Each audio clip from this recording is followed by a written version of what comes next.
यशस्वी उद्योजकच्या आजच्या या भागात आपले सहर्ष स्वागत. नवीन विषय, नवीन आशय आणि एक नवीन सक्सेस स्टोरी. आज आपण अशा एका उद्योजकीची कथा ऐकणार आहोत जिने स्वतःच्या मेहनतीने आणि दृष्टिकोनाने केवळ स्वतःचा नाही तर इतरांचा जीवनमानही उंचावला आहे. मिसेस आसावरी नातू, युनिबेक्सच्या संस्थापिका. गुणवत्तेवर ठाम विश्वास ठेवत त्यांनी युनिबेक्स ब्रँडला चव आणि विश्वासाचा पर्याय बनवला आहे. व्यवसायाच्या माध्यमातून त्यांनी अनेक महिलांना रोजगार दिला आणि त्यांना आर्थिकदृष्ट्या सक्षम होण्यासाठी मदत केली. नमस्कार, मी आसावरी प्रफुल्ल नातू. गेली 17 वर्ष युनिबेक्स या नावाने माझं ब्रँड नेम आहे, त्या नावाने मी बेकरी प्रोडक्ट्स बनवते. माझ्या बेकरी प्रोडक्टची विशेषता अशी आहे की त्याच्यामध्ये मैदा अजिबात वापरला जात नाही. मिलेटची किंवा नाचणीची, कणकेची, थंडी आहे तर मग जिंजर बिस्किट्स, अशा प्रकारची जवळपास 12 प्रकारची बिस्किट्स मी बनवते, ती पण मैदा फ्री. त्यानंतर रिसेंटली काही वर्षांपूर्वी गव्हाचा पिझ्झा हा पण एक नवीन लॉन्च केलेला आहे.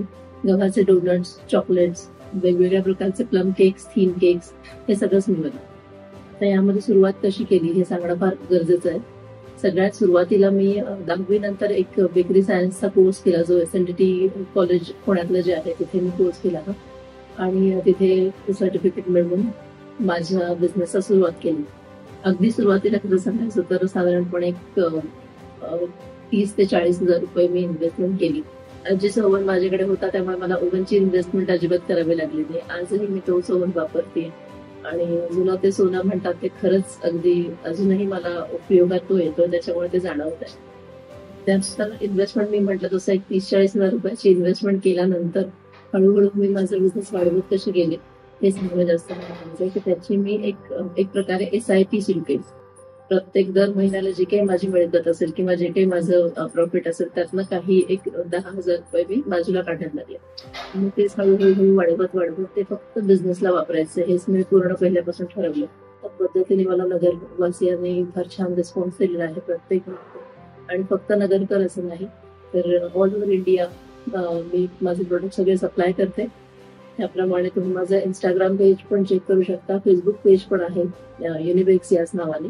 तुम्हाला तिथे सगळे प्रोडक्ट्स बघायला मिळतील आणि त्याप्रमाणे तुम्हाला ऑर्डर्स पण करता येतील. यामध्ये आणखीन एक महत्वाची गोष्ट म्हणजे माझ्याकडे ज्या काही सहकारी आहेत, माझे जे असिस्टंट्स आहेत, त्या 4ही जणी महिला आहेत. याचा मला खूप अभिमान आहे, कारण प्रत्येक स्त्रीला आपल्या स्वतःच्या हातामध्ये काही ना काहीतरी एक पैसा आला किंवा काही मिळकत मिळायला लागली की स्वतःचे निर्णय स्वतः घेण्याची क्षमता ऑटोमॅटिकली येते. आणि मला असं वाटतं की थोडंसं बायकांना आणखीन जास्त आपण प्रोत्साहन दिलं की त्यांचे अजून कलागुण त्यांच्यातले सुद्धा मला कळले की त्यातल्या 1-2 जणी अशा होत्या की त्यांना शिलाई कामाची पण आवड होती. मग फक्त माझ्याचकडे तुम्ही यायचं आणि काम करायचं असं न करता मी त्यांना त्यांच्याही बिझनेसमध्ये मदत करू शकले आणि त्यांचाही व्यवसाय हळूहळू वाढायला लागला. तर याच्यामध्ये खरा आनंद मला आहे. आसावरी नातू यांचा हा प्रवास दाखवतो की अनेक महिलांनी स्वप्न पाहण्याचा आणि ती प्रत्यक्षात आणण्याचा ध्येय ठेवला पाहिजे.